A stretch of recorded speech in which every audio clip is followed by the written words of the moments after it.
Ladies and gentlemen, welcome to Sulzbacher Transformations 2021, an event celebrating lives that have truly been transformed. Now please welcome your host, Keitha Nelson. Welcome to Sulzbacher's Transformations 2021. We are thrilled that you're joining us here virtually this afternoon. Now we're playing it safe amid the pandemic. Hopefully next year, we'll be able to celebrate in person together. Transformations is such a wonderful, feel-good event, and you will feel that energy right through your screen no matter where you are. We'll share some uplifting stories of people overcoming some really tough times. And this year's theme is No Closed Doors. We are grateful to be able to say that Sulzbacher has stayed open every day since this pandemic hit. Pretty impressive, I know. And here's some food for thought. Sulzbacher has been open every day since 1995, helping our neighbors in need. This is, of course, possible thanks to the generosity of people like you. We thank you, staff members, donors, and volunteers. Let us celebrate today your hard work, dedication, and the love you continue to pour into our community. So let's get things started, shall we? I want to introduce you to this year's co-chairs, Chantel Davis and Audra Wallace. They have done such a great job leading the fundraising effort. And as you can imagine, this year it has been especially difficult due to COVID, but we are all about overcoming obstacles here at Sulzbacher, and that's what Transformations is all about. Welcome, everyone. Thank you so much for joining us for our virtual Transformations this year. Chantel and I are honored to be this year's co-chairs. That's right. This is an honor. I've served on the board for over 4 years now, and it is a blessing to be a part of the great work that Sulzbacher does for our community. We wanted to welcome you and give a huge thank you to our sponsors who have made this event happen. First of all, we want to thank our lead sponsor, Citi. Citi is such a caring company, and they have been supporting Sulzbacher for over 25 years. Citi, you are a true partner in our mission to end homelessness, so thank you. And a very special thanks to the Dolores Barr Weaver Forever Event Fund for providing lasting support for this event. Dolores, what an extraordinary legacy of philanthropy. Thank you. We'd also like to thank our innovation sponsors, Richard and Mary Ashley and Lennar Homes. Thank you both for your partnership and your incredible generosity. Chantel and Audra, thank you both. We have a great program for you today, but before we get to our first story, I want to encourage you to donate. So we've made it really easy for you. All you have to do is click on the link right below to donate. Sulzbacher has remained open through some serious challenges, including the pandemic. Take a look at this video. It highlights just how they've been able to make that happen, continuing to care for our neighbors in need. Check this out. I first heard about COVID in February 2020. One day you've got a bustling downtown,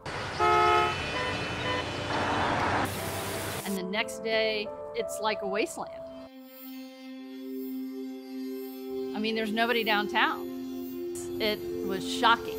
I mean, imagine if you're a homeless individual downtown and there's nobody there. They had to think that the world was ending. The people on the street were starting to hear a little bit about what was happening, and they were really frightened. You can imagine at the very beginning of this, if you didn't have a home and you didn't have a TV and you didn't have access to a radio or a smartphone, you're hearing a lot of rumors. And one man said to me, upset and very frightened, "I hear that Sulzbacher is shutting down. What will we do if you shut down?" It kind of chokes me up, and I said, "We will never shut down. We have never shut down. We will never shut down."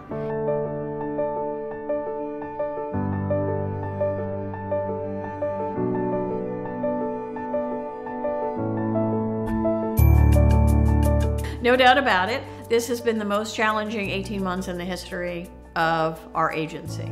Had to make immediate decisions of what would be the best for the clients that we serve. You know, we are a crisis organization. We're dealing with crises every day. that's what we do. You know, nobody had warning, nobody had data, nobody had guidance, and so we were just trying to make the best decisions we could with extremely limited information. We have a really good collaborative nonprofit sector here, but particularly the homeless providers have always been a very tight-knit group and together develop protocols across all of those safety measures. If COVID got into any of the shelters, it would just go like wildfire. So one of the primary things that Sulzbacher led the charge on for the Jacksonville community was one being a COVID positive hotel and the second being a medically vulnerable hotel. We tried to get them off the street and into their own room to prevent the possibility of them being exposed. In addition to the screenings and the different things we were doing at the campuses, there were significant logistics, as far as transportation, getting them there as new people came in, how we're going to do the meals, staffing. It's almost like starting 2 new shelters in the middle of the pandemic. And our staff was scared, right? Everybody was scared. But our staff, who was committed and coming to work every day and testing people and screening people and still seeing our patients. Right now, you can walk up to any of our clinics, the beach, the village, downtown, and get a vaccine. No appointment, no anything. Doesn't have to be a patient of ours currently. If you want a vaccine, we will give you a vaccine. So Jacksonville is an incredibly collaborative city. We are blessed with an amazing number of nonprofit organizations that have worked together for a very long time. The mayor knew that in order to make sure to really perpetuate that type of collaboration, to showcase it and to celebrate it, we reached out to Secretary Carson at the time, who was the Secretary of HUD, and requested that Jacksonville be the first city in the country to launch the HUD Philanthropic Award. We pulled together an independent jury panel. The jury panel was very impressed by the leadership that Sulzbacher conveyed. And in this instance, Sulzbacher saved lives by creating this rapid response, whether it was launching the mobile medical unit bus to be able to deliver services, launching a second urban rest stop in order to develop responses to the increased number of individuals needing access to care. And at the end of the day, that's what Sulzbacher did. Sulzbacher is being recognized for their amazing COVID-19 response while continuing to serve our homeless populations.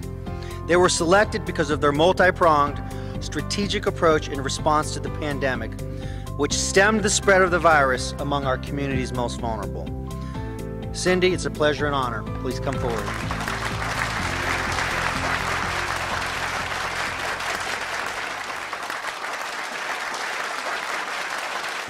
So we've been without volunteers for 18 months, and that was the backbone of our meal program. So we had to still do 1,500 meals a day with no volunteers. So at one point in time, our whole dental staff was coming over cooking meals because we had to shut down dental for the first couple of months. So it's been all hands on deck, and it's been pretty incredible. So when COVID hit, we had to make some changes, obviously, just to keep everyone safe, not only staff, but people that we serve. As far as the kitchen is concerned, we had to change the way we serve meals. We went from being personable to grab and go. Even to say hello to our clients was almost impossible. So basically, yeah, when there was no volunteers, we had to close the dental for emergency services only. So we ended up being available, went to the kitchen, and I was very, I wouldn't say surprised, but I loved the food they were making. Over 3,000 volunteers come in a month. I lost every single one of them. Kitchen staff, I am so thankful for them because they were able to adapt. And teach, I learned a lot. I learned that you could cook a lot more from scratch than I realized, and that was amazing. One of the greatest part about it is, like Zach said, showing that people were willing to go and help wherever it was needed, to get through this one day at a time. We really tried to do that as a Sulzbacher family. Everyone pitched in where it's needed, not just the kitchen and dental. Medical, dental, screening, doing tests, all of it. It was amazing. Something great to see, for sure. Yes.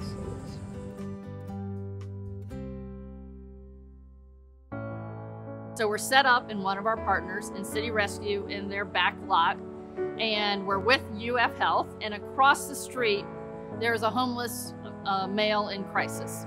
One of our staff members went running to go help them. We run towards the disadvantaged and the homeless individuals, and we run towards the crisis. The staff here have, throughout the entire pandemic, have really put themselves at risk. And I was really honored to be part of all that, to be honest with you. We have never shut down. We will never shut down. We will be here for you throughout whatever happens. And you know, for me, one of the greatest part about it is we've created a bond. A relationship. Yeah, I mean, you know, we see each other and we light up and we're just so happy to see each other. Always say hi. Mornings, I love it. Now let's just say thanks, Zach, again. No, thank you. I appreciate you. Yes, sir. Thank you. I appreciate you very much.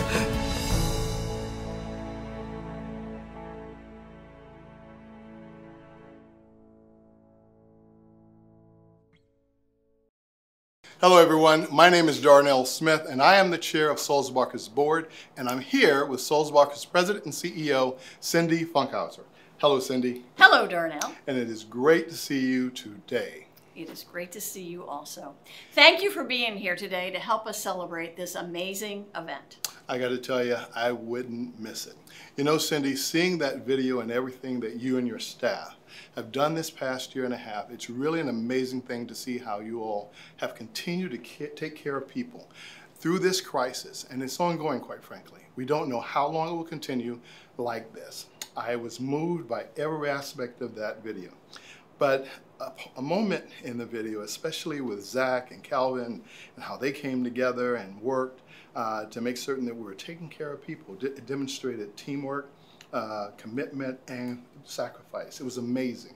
And I just got to tell you, you have one heck of a team. Well, thank you for saying that, Darnell. I've always known we have an amazing team at Sulzbacher, but this last 18 months, it's really been humbling to see the team coming towards the crisis for all of these months, and each of them putting their own health at risk. So it has been an amazing 18 months and also the most challenging that we've ever had at Sulzbacher. Yeah, but I must admit, you guys stepped up and you made it happen. Speaking of that, we'd like to at this time thank a number of individuals and organizations that are our sponsors this year.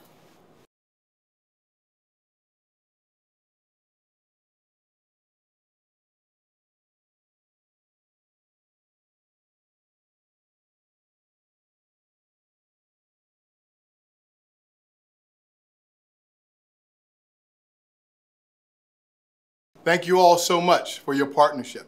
It is truly appreciated. Thank you, Darnell. And now I want to introduce a message from our honorary chairs, the Crawford family.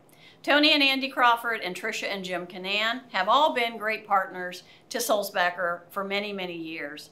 As a matter of fact, Tricia, Jim, and Tony have all been members of our board of directors, and Tricia has actually been a board chair. And if any of you visited the village, you might notice that our Early Learning Center is the Crawford Early Learning Center. And that's because the Crawford family have been such huge supporters of the Early Learning Center. And as a matter of fact, it is a labor of love for Tony Crawford, and she's still very involved on a day-to-day basis with the operations of the Early Learning Center. So let's take a look at our honorary chairs. Hello everyone, I'm Tony Crawford, and I'm here with my daughter and son-in-law, Tricia and Jim Canan. We are so proud that our family was asked to be honorary chairs for this year's transformation. 3 generations of our family have been involved with work at Sulzbacher. So we've had the opportunity to see the great inspirational work that they do. It's definitely inspirational.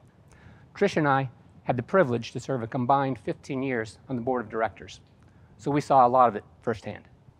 My mom was especially involved in the creation of the Crawford Early Learning Center at the Sulzbacher Village. She really enjoys her ongoing work with the students and staff.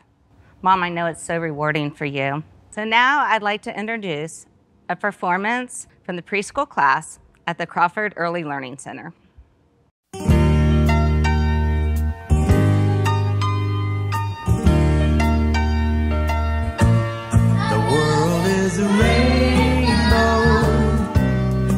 filled with many colors, yellow, black, and white, and brown. You see them all around.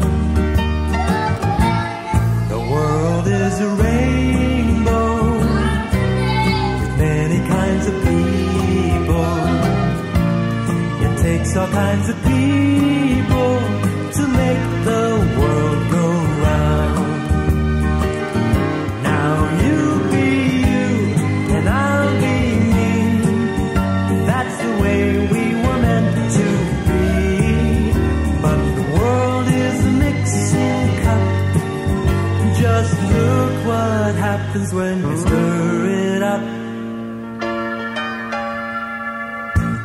The world is a rainbow with many kinds of people. And when we work together, it's such a sight to see. The world is beautiful when we live in harmony.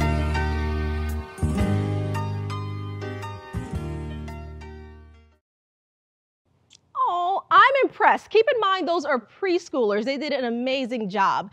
And I want to tell you about a new program that Sulzbacher has started. Yes, they have the audacity to start a new program, opening new doors and helping even more people.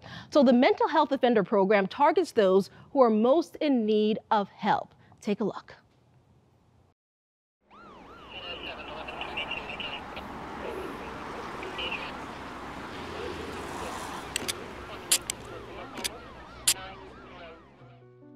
MHOP is the Mental Health Offenders Program that takes offenders that have petty crimes and a history of mental challenges to keep them off the streets.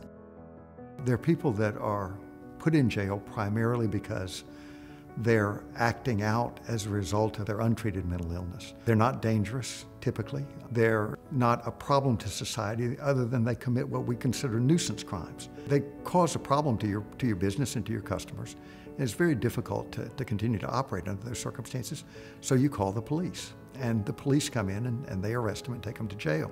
If they don't present a danger to themselves or others, then after 72 hours they're released. Because of their behavior and because of their problems, they go back to the same areas they're familiar with, they engage in the same behaviors, and they're arrested over and over again. We tried to find a way to find those people, identify them, and to make sure that we try to get them the help that they need. We got together with the sheriff, with the court system, with the state attorney, the public defender's office, and that's been the amazing part of this program, is that through Sulzbacher, this is an opportunity to change the face of our community and to substantially and materially change people's future and save people. It's just an amazing program, and I'm so happy we were able to get involved in it. This is a court-ordered program, and the steps are that individuals have to be on the list that our partners at Jacksonville Sheriff Office created. Right now we have about 200 names or so on that list. We're really trying to pick nonviolent offenders who are mentally ill, who really don't belong in a correctional setting, and really it's only going to be more detrimental to their mental health. Antron Hardwick was one of our first clients for the MHOP program. He has a long history of mental challenges from a teenager, and he just, like a lot of them, not being in touch with his family and trying to deal with the trauma and what caused him to be on the streets without a job and not having the medication to keep him stable to be able to function, normally. Good afternoon, Antron. Good afternoon. How are you feeling today? I'm feeling good. Can you tell me about your life before Sulzbacher? I was in the Navy, at the same time playing sports. I got injured trying to help a lady out and took down a tree in her yard. The tree fell on me, had a stroke. And the Sulzbacher helped me overcome it. I had surgery, and then they had to teach me how to walk again, so now I'm walking on my own. So that's how you have changed since joining the MHOP program? Slow down my problem. I was really homeless. but they was charging me for trespassing in front of the stores. All I have to do is stick with y'all. Is there a staff member that makes you feel hopeful? Mrs. Shauna. And what does Miss Shauna do? You keep checking up on me, make sure I'm all right. He came a long way. I'm really proud of him. I tell him that all the time. I'm proud of you. I fuss, but I'm proud of you. The legal system has been so supportive. Sheriff's office, judges, state attorney, public defender. You know, this really, it would not work if it was just Sulzbacher. It really needs this kind of all-in approach to take care of these clients and help them reach stability. So what we have been tasked to do is not easy. I got a great team. We have a peer support specialist, Shauna Williams. We have intensive case manager, Paula Ingram. We have a housing case manager, Sharon Peterson, as well as another psychiatrist, Dr. Anna Turner. And these fine ladies have been really giving this program their all, really trying to wrap our arms around these individuals. And I think this is something Sulzbacher does great overall at meeting people where they are, not where we would like them to be, and to give them, you know, whatever support and care that they need. We have a lot of success stories. I would say that, you know, they're really, really huge. I think people don't often recognize it, just how often these people are in the hospitals, they're in the jail. You know, the cost to the community is huge, you know, but it's also more humane. You know, we give people back their dignity, you know, we get them clean, we get them haircuts, clothing. You know, it really takes a lot of heart on behalf of the team members and, you know, a lot of tolerance and patience and kindness. My life has changed and got better since I joined the MHOP program because yeah, it helped my relationship with my mom, helping me get my own place, opening more doors, making things a little brighter in my life. The MHOP program helped me get my life together.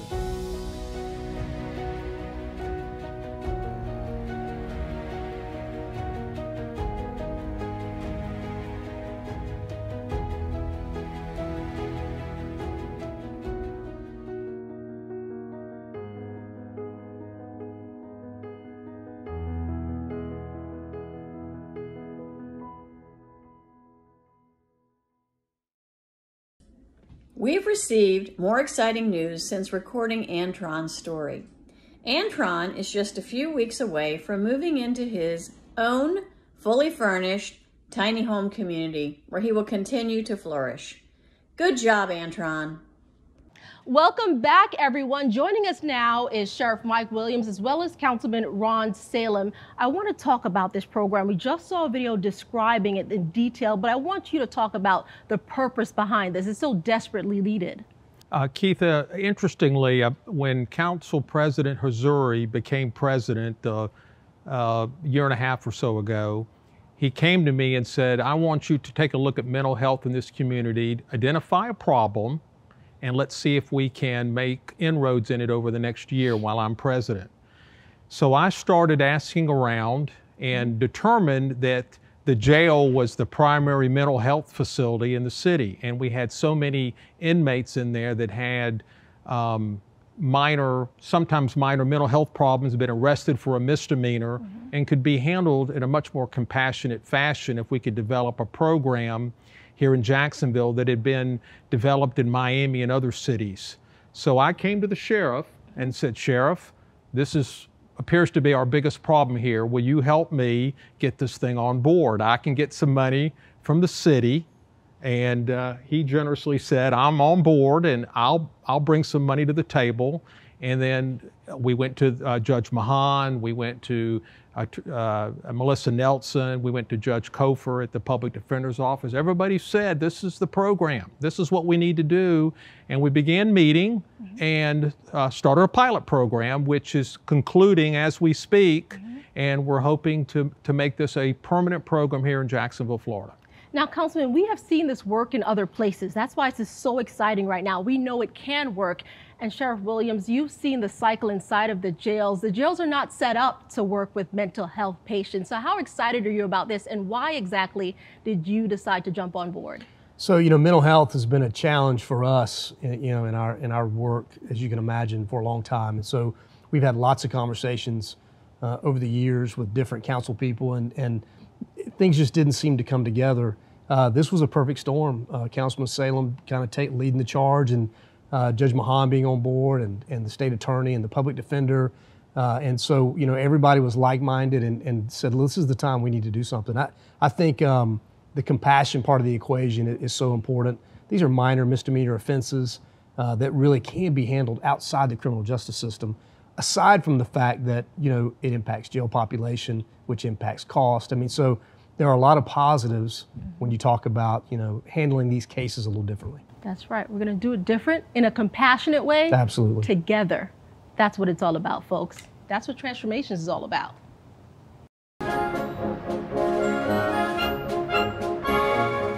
I joined the military, the United States Navy, when I graduated high school. After boot camp, I went directly to Monterey, California, where I attended the Defense Language Institute for 2 years to learn 5 different languages and started translating and decoding documents. Russian, German, Mandarin Chinese, Italian, and Portuguese, and I have a background in Latin.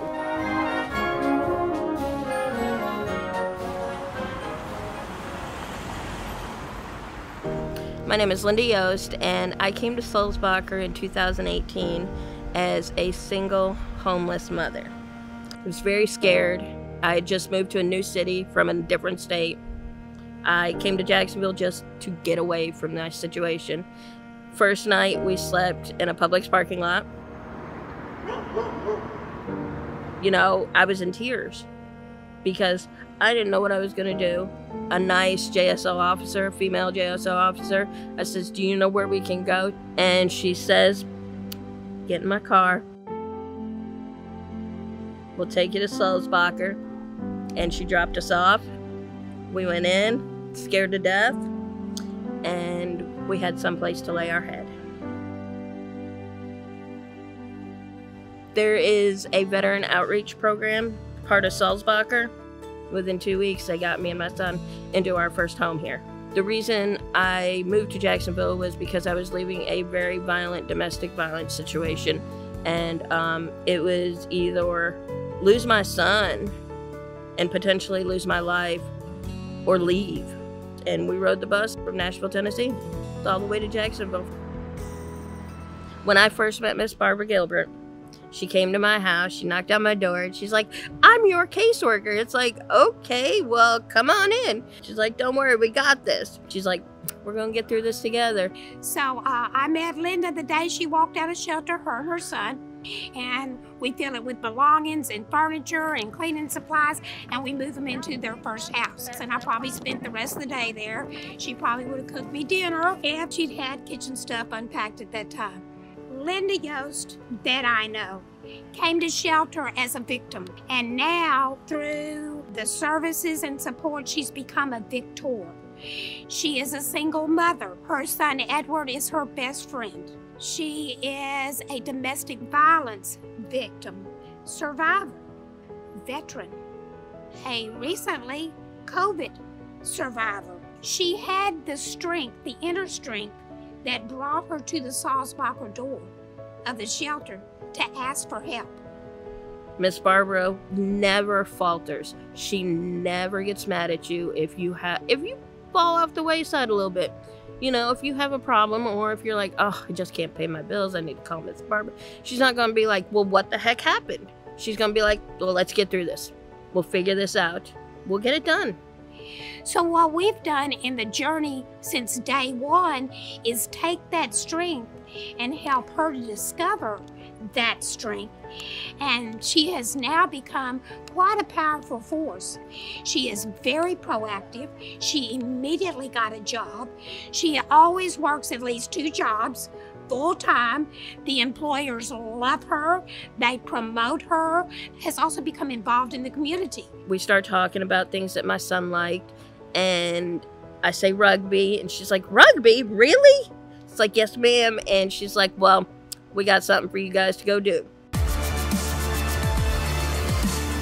And that's when she introduced us to her son's wheelchair rugby team.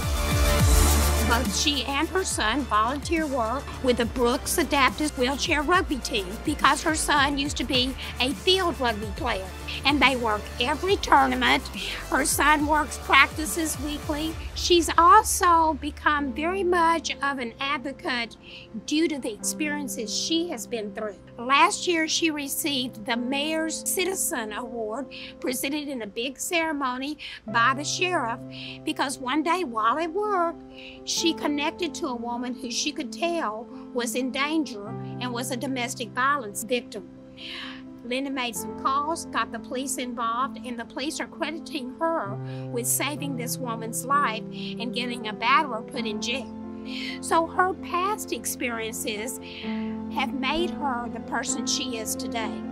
She's a powerhouse, and I am so proud of her and to have worked with her so far on this journey. She's just spreading her wings and she's getting ready to fly. Because of all the donors, I am able to get the mental health services that I need. My son gets the mental health services he needs. I still see Miss Barbara because I need her. Not every day, but there are days that I need to just call her and say, I can't do this, or Miss Barbara, I got something important to tell you. But, you know, without the donors, there's nothing there. There's no Sulzbacher. There's no help. There's no moving forward, moving up, sustainability, success. Without success, you know, you're still going to be homeless. But Sulzbacher is there for a reason. And thank you.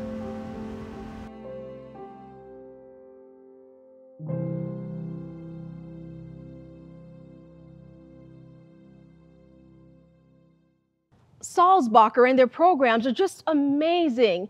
Everyone, we want to thank you so much for being with us today. There's still time to donate, so check out the link on your screen right now. Remember, every dollar you donate will go to help people like Linda, who you just met, get the help they need. Thank you all so much for being with us. We hope today you have been transformed. Please continue to help Sulzbacher and its program however you can. Thank you again. Have a great afternoon.